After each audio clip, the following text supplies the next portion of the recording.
آج سے 100 سال بعد مثال کے طور پر سن 2121 میں ہم سب اپنے رشتہ داروں اور دوستوں کے ساتھ زیر زمین ہوں گے اور اجنبی ہمارے گھروں میں رہیں گے اور ہماری جائیداد غیر لوگوں کی ملکیت ہوگی، انہیں ہماری کچھ یاد بھی نہیں رہے گی۔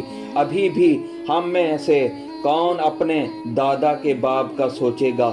ہم اپنی نسلوں کی یاد میں تاریخ کا حصہ بن جائیں گے۔ جب لوگ ہمارے نام اور شکلیں بھول جائیں گے، 100 سال میں کئی اندھیرے اور ٹھہراؤ آئیں گے، تب ہمیں اندازہ ہوگا کہ دنیا کتنی معمولی تھی اور سب کچھ اور دوسرے سے زیادہ پا لینے کے خواب کتنے نادان اور خسارے کی سوچ کے حامل تھے۔ اور ہم چاہیں گے کہ اگر ہم اپنی ساری زندگی نیکیاں سمیٹتے اور نیکیاں کرتے ہوئے گزاریں تو وہ موقع آج ہمارے پاس خوش قسمتی سے موجود ہے۔ جب تک ہم باقی ہیں، ابھی زندگی باقی ہے، غور کریں اور بدلیں۔ اے اللہ ہمیں ہدایت دے، اے اللہ ہمارا انجام اچھا کر۔ جب اللہ ہمیں موت دے تو ایمان والی دینا، آمین ثم آمین۔